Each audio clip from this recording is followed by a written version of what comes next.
तो जिस तरह से मैं ड्रेन के अंदर उतरा, जिस तरह से मैं नाले के अंदर उतरा, अगर हिम्मत है आपके अंदर तो आप भी आइए। जो हमारी गलियां हैं, हमारी नालियां हैं, हमारी सड़कें हैं, हमारे नाले हैं, वो आज गंदगी के ढेर से पटे पड़े हैं। जो उसका स्थान होता है गंदगी के मामले में वो अव्वल होता है, यानी कि गंदगी में देश की राजधानी दिल्ली प्रथम आती है। एमसीडी के अंदर, दिल्ली नगर निगम के अंदर बीजेपी की सरकार है। वो सारा का सारा उनका ध्यान करप्शन पे है, भ्रष्टाचार पर है। चाहे वो कांग्रेस की सरकार रही हो, चाहे वो बीजेपी की सरकार रही हो, दिल्ली के अंदर उसकी अपेक्षा कहीं ज्यादा ग्रांट दिल्ली नगर निगम को दे रहा है। मगर वो ग्रांट पता कहाँ जाती है, वो पैसा पता कहाँ जाता है, वो पैसा चला जाता है सारा करप्शन पे। अब आपने बात करी कि दिल्ली सरकार ने जो काम किया वो विश्व स्तरीय किया और पूरे देश को बताया कि किस तरह से काम होते हैं। ਸਤਿ ਸ਼੍ਰੀ ਅਕਾਲ, ਤੁਸੀਂ ਦੇਖ ਰਹੇ ਹੋ ਸਕਾਈ ਨਿਊਜ਼ ਪੰਜਾਬ ਤੇ ਮੈਂ ਹਾਂ ਸਾਹਿਲ ਤੇ ਸਕਾਈ ਨਿਊਜ਼ ਪੰਜਾਬ ਤੇ ਬੀਤੇ ਦਿਨੀ ਅਸੀਂ ਤੁਹਾਡੇ ਸਾਹਮਣੇ ਇੱਕ ਖਬਰ ਨਸ਼ਰ ਕੀਤੀ ਸੀ। ਖਬਰ ਬੇहद ਅਨੋਖੀ ਸੀ ਜੋ ਕਿ ਦਿੱਲੀ ਦੇ ਈਸਟ ਹਲਕੇ ਤੋਂ ਆਈ ਸੀ। ਇਸ ਖਬਰ ਦੇ ਵਿੱਚ ਸਾਨੂੰ ਦੇਖਣ ਨੂੰ ਮਿਲਿਆ ਸੀ ਕਿ ਆਮ ਆਦਮੀ ਪਾਰਟੀ ਦੇ ਇੱਕ ਪਾਰਸ਼ਦ ਸਨ ਜੋ ਕਿ ਖੁਦ ਗਟਰ ਦੀ ਡਰੇਨ ਦੇ ਵਿੱਚ ਜਾਂਦੇ ਨੇ, ਡਰੇਨ ਦੇ ਵਿੱਚ ਜਾ ਕੇ ਉਸ ਦੀ ਸਫਾਈ ਕਰਦੇ ਨੇ ਤੇ ਪ੍ਰਸ਼ੰਸਾ ਦੇ ਤੌਰ ਦੇ ਉੱਤੇ ਉੱਥੇ ਇਲਾਕਾ ਨਿਵਾਸੀ ਉਸ ਪਾਰਸ਼ਦ ਨੂੰ ਦੁੱਧ ਨਾਲ ਨਵਾਉਂਦੇ ਨੇ। ਕਿਤੇ ਨਾ ਕਿਤੇ ਇਹ ਸਾਰਾ ਸੀਨ, ਇਹ ਸਾਰਾ ਵਾਕਿਆ ਸਾਨੂੰ ਬਾਲੀਵੁੱਡ ਦੇ ਇੱਕ ਮੂਵੀ ਦਾ ਸੀਨ ਵੀ ਯਾਦ ਕਰਾਉਂਦਾ। ਕਿਸ ਤਰੀਕੇ ਦੇ ਨਾਲ ਵਾਕਿਆ ਵਾਪਰਿਆ, ਕੌਣ ਨੇ ਉਹ ਪਾਰਸ਼ਦ, ਅਸੀਂ ਅੱਜ ਤੁਹਾਡੇ ਸਾਹਮਣੇ ਰੂਬਰੂ ਕਰਾਂਗੇ। ਸੋ ਸਾਡੇ ਨਾਲ ਮੌਜੂਦ ਨੇ ਦਿੱਲੀ ईस्ट ਦੇ पार्षद हसीबुल हसन। स्वागत करते हैं थोड़ा सा हसीबुल हसन जी, आपका बहुत बहुत स्वागत है स्काई न्यूज़ पंजाब पे। जी धन्यवाद जी। जी हसीब जी, सबसे पहले तो मैं यही एक सवाल करना चाहता हूँ आपसे कि आपको किस तरीके से ख्याल आया मन में कि आपको ड्रेन के अंदर जाकर खुद के कपड़े कीचड़ से भर कर आपको उस ड्रेन को साफ करना है? जी देखिए, ये ख्याल नहीं आया। दिल्ली के अंदर दो सरकारें हैं। एक दिल्ली सरकार है जो बहुत अच्छा काम कर रही है, जिसके स्कूल पूरे देश विदेश से लोग देखने आते हैं। वर्ल्ड क्लास के स्कूल दिल्ली के अंदर बने हैं, जिसके हॉस्पिटल दिल्ली सरकार के माननीय मुख्यमंत्री अरविंद केजरीवाल जी के हॉस्पिटल विदेशों से लोग देखने आते हैं। मोहल्ला क्लिनिक हमारे विदेशों से देखने आते हैं। और दूसरी तरफ जो ये निगम के अंदर 15 साल से बीजेपी काबिज है, जो हमारी गलियां हैं, हमारी नालियां हैं, हमारी सड़कें हैं, हमारे नाले हैं, वो आज गंदगी के ढेर से पटे पड़े हैं। और स्थिति ये हो गई है कि जब बीजेपी अपना ही सर्वे करवाती है, मतलब पूरे देश का जो सर्वे होता है उसके अंदर देश की राजधानी दिल्ली जो उसका स्थान होता है गंदगी के मामले में वो अव्वल होता है, यानी कि गंदगी में देश की राजधानी दिल्ली प्रथम आती है। ये काम कर रही है बीजेपी शासित एमसीडी। मैं बात करता हूं जो आपने देखा और जो चीज वायरल हुई कि नाले के अंदर मैं घुस गया। मैं भी एक काउंसलर हूं, नॉमिनेट काउंसलर हूं, मगर चूंकि एमसीडी के अंदर, दिल्ली नगर निगम के अंदर बीजेपी की सरकार है, वो सारा का सारा उनका ध्यान करप्शन पे है, भ्रष्टाचार पर है।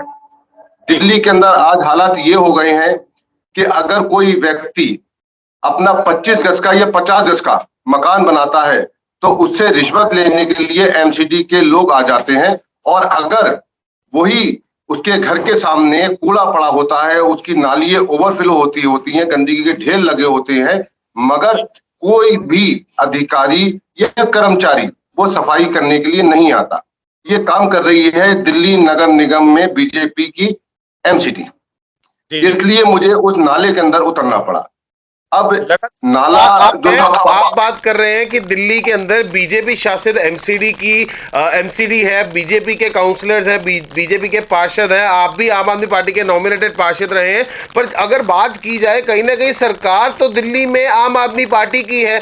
कहीं ना कहीं अगर कुछ भी, अगर ग्रांट्स की बात करें वो तो दिल्ली की सरकार ही उसको देगी। अगर एमसीडी को भी कोई ग्रांट्स देनी है, कुछ भी देना है, वो तो दिल्ली की सरकार देगी। अगर हम बात करें आपके ऑपोजिशन बीजेपी की, जिनकी शासित जो एमसीडी इस वक्त है, तो वो तो ये भी इल्जाम लगा सकते हैं कि दिल्ली की सरकार उन्हें कोई ऐसी ग्रांट्स वगैरह नहीं देती होगी या फिर उनको उनकी फैसिलिटी इतनी नहीं देती होगी ताकि वो जाके ऐसा काम कर पाए। देखिए मैं बताता हूं आपको, आपने बहुत अच्छा क्वेश्चन पूछा। दिल्ली सरकार समय समय पर और पहले की सरकारों की अपेक्षाएं चाहे वो कांग्रेस की सरकार रही हो, चाहे वो बीजेपी की सरकार रही हो दिल्ली के अंदर, उसकी अपेक्षा कहीं ज्यादा ग्रांट दिल्ली नगर निगम को दे रहा है। मगर वो ग्रांट पता कहां जाती है, वो पैसा पता कहां जाता है, वो पैसा चला जाता है सारा करप्शन पे। जी अधिकारी कर्मचारियों को तो मिल नहीं रही है सैलरी, मगर जो ये बीजेपी के नेता हैं, ये क्या करते हैं, प्राइवेट कंपनी हायर कर लेते हैं। जो दिल्ली नगर निगम में एक निगम की बात करता हूं, ईस्ट की, पूर्वी दिल्ली निगम की, वहां पे 280 करोड़ रुपए का कॉन्ट्रैक्ट दे दिया गया सिर्फ सफाई के लिए।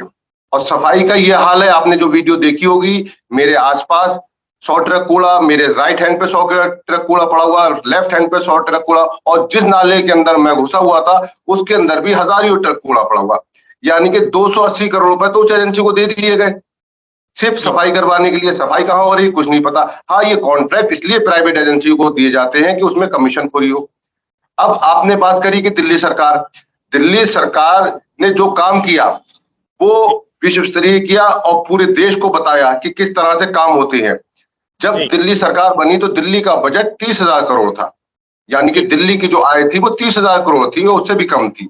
आज दिल्ली की आय जो है 60 करोड़ से ऊपर हो गई है, यानी कि 70 करोड़ के आसपास हो गई है। तो ये 30,000 करोड़ से 70,000 करोड़ के आसपास हो गई है।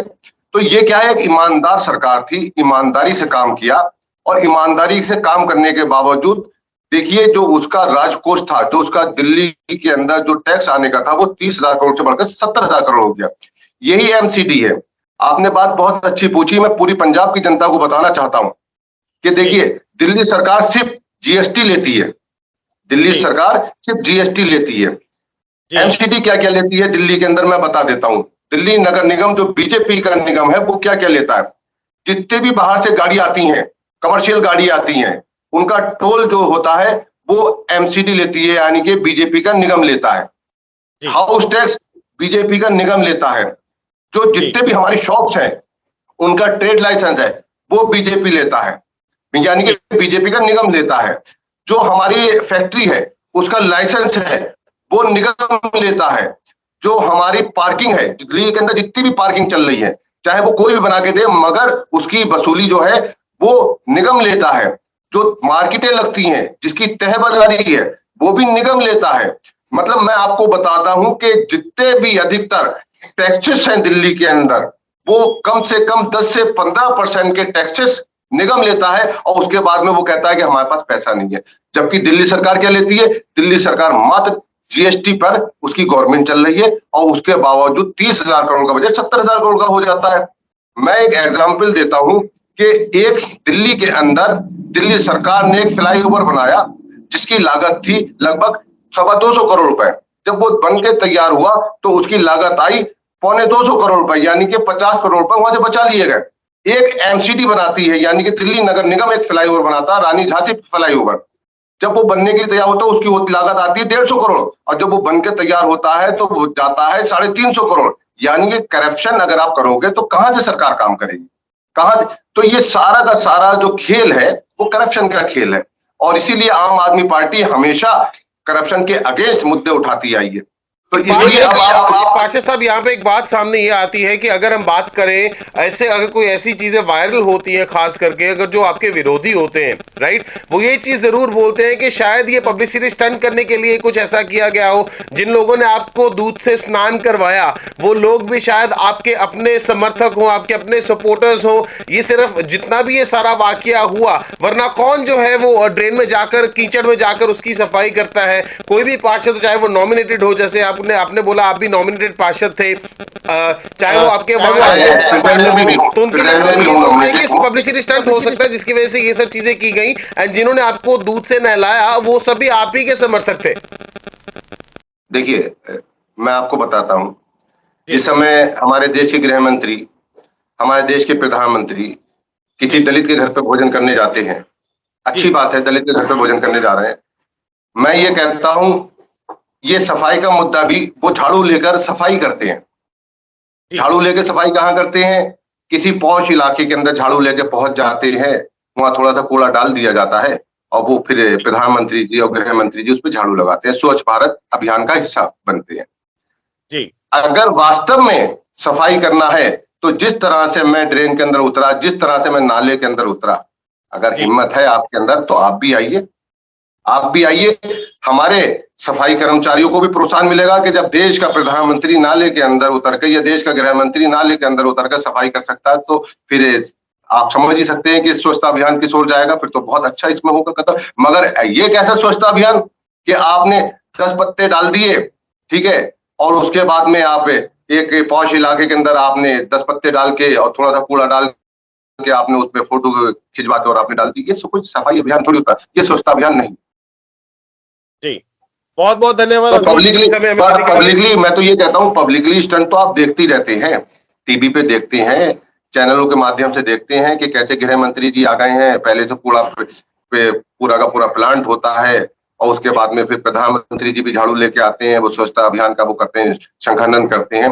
अगर शंखानंद करना है तो आइए, ट्रेन में आइए, ये देखिए कि दिल्ली के अंदर कितनी गंदगी पड़ी हुई है, कितने कूड़े के ढेर पड़े हुए हैं, उसे आप चालू कीजिए तो शायद उससे एक अच्छा मैसेज जाएगा। और जो ये आपके भ्रष्टाचारी नेता हैं जो निगम के अंदर बैठे हुए हैं, इन्हें भी सीख मिलेगी कि भाई हमारे प्रधानमंत्री जब ट्रेन के अंदर घुस गए, हमारे गृह मंत्री जी ट्रेन के अंदर घुस गए, तो हमें भी इस काम को अच्छी तरीके से करवाना चाहिए। जी, बहुत बहुत धन्यवाद हसीब साहब, आपका कीमती समय हमें देने के लिए। सो ਇਹ ਸਨ ਸਾਡੇ ਨਾਲ ਦਿੱਲੀ ਈਸਟ ਦੇ ਪਾਰਸ਼ਦ ਹਸੀਬੁਲ ਹਸਨ, ਜਿਨ੍ਹਾਂ ਨੇ ਦੱਸਿਆ ਕਿਸ ਤਰੀਕੇ ਦੇ ਨਾਲ ਪੂਰਾ ਵਾਕਿਆ ਘਟਿਤ ਹੋਇਆ। ਇਹਨਾਂ ਦਾ ਕਹਿਣਾ ਹੈ ਕਿ ਜੇ ਐਮਸੀਡੀ ਦੀ ਗੱਲ ਕੀਤੀ ਜਾਵੇ ਤਾਂ ਐਮਸੀਡੀ ਦੇ ਵਿੱਚ ਜਿੰਨੇ ਵੀ ਪਾਰਸ਼ਦ ਨੇ ਉਹ ਬੀਜੇਪੀ ਸ਼ਾਸਿਤ ਐਮਸੀਡੀ ਚੱਲ ਰਹੀ ਹੈ, ਜਿਸ ਦੇ ਚੱਲਦਿਆਂ ਉੱਥੇ ਕੰਮ ਨਹੀਂ ਹੋ ਰਹੇ ਸਨ, ਜਿਸ ਦੇ ਕਾਰਨ ਹਸੀਬੁਲ ਹਸਨ ਜੋ ਕਿ ਆਮ ਆਦਮੀ ਪਾਰਟੀ ਦੇ ਨੋਮੀਨੇਟਡ ਪਾਰਸ਼ਦ ਨੇ, ਉਹਨਾਂ ਨੂੰ ਉਸ ਡਰੇਨ ਦੇ ਵਿੱਚ ਉਤਰਨਾ ਪਿਆ ਤੇ ਖੁਦ ਜਾ ਕੇ ਉਸ ਡਰੇਨ ਦੇ ਵਿੱਚੋਂ ਉਸ ਕੂੜੇ ਉਸ ਗੰਦ ਨੂੰ ਸਾਫ਼ ਕਰਨਾ ਪਿਆ, ਜਿਸ ਤੋਂ ਬਾਅਦ ਜਿਹੜੇ ਉਹਨਾਂ ਦੇ ਪ੍ਰਸ਼ੰਸਕ ਨੇ, ਜਿਹੜੇ ਉਹਨਾਂ ਦੇ ਸਮਰਥਕ ਨੇ, ਉਹਨਾਂ ਵੱਲੋਂ ਇਹਨਾਂ ਨੂੰ ਦੁੱਧ ਦਾ ਇਸ਼ਨਾਨ ਕੀਤਾ ਜਾਂਦਾ, ਦੁੱਧ ਨਾਲ ਇਸ਼ਨਾਨ ਕਰਾਇਆ ਜਾਂਦਾ। ਤੇ ਹਾਲਾਂਕਿ ਗੱਲ ਕੀਤੀ ਜਾਵੇ, ਅਸੀਂ ਪੁੱਛਣ ਦੀ ਜ਼ਰੂਰ ਕੋਸ਼ਿਸ਼ ਕੀਤੀ ਹੈ ਕਿ ਜੋ ਇਸ ਚੀਜ਼ ਨੂੰ ਲੋਕ ਅਕਸਰ ਜਾਂ ਵਿਰੋਧੀ ਇਸ ਨੂੰ ਪਬਲਿਸਿਟੀ ਸਟੰਟ ਵੀ ਕਹਿ ਦਿੰਦੇ ਨੇ, ਪਰ ਉਸ ਦੇ ਉੱਤੇ ਵੀ ਹਸੀਬੁਲ ਹਸਨ ਦਾ ਇਹ ਕਹਿਣਾ ਹੈ ਕਿ ਜੇਕਰ ਇੱਦਾਂ ਦਾ ਕੋਈ ਸਟੰਟ ਹੁੰਦਾ ਤੇ ਉਹ ਵੱਡੇ ਮੰਤਰੀ ਕਰਦੇ ਨੇ, ਜਿਨ੍ਹਾਂ ਲਈ ਇੱਦਾਂ ਦਾ ਕੂੜਾ ਪਲਾਂਟ ਕੀਤਾ ਜਾਂਦਾ ਹੈ। ਇਹਨਾਂ ਵੱਲੋਂ ਇਹੋ ਜਿਹੀ ਚੀਜ਼ ਕੋਈ ਨਹੀਂ ਕੀਤੀ ਗਈ ਤੇ ਪ੍ਰਸ਼ੰਸਾ ਵਜੋਂ ਉੱਥੇ ਦੇ ਜਿਹੜੇ ਲੋਕ ਸਨ, ਇਲਾਕਾ ਨਿਵਾਸੀ ਸਨ, ਉਹਨਾਂ ਵੱਲੋਂ ਇਹਨਾਂ ਨੂੰ ਦੁੱਧ ਦਾ ਇਸ਼ਨਾਨ ਕਰਾਇਆ ਗਿਆ।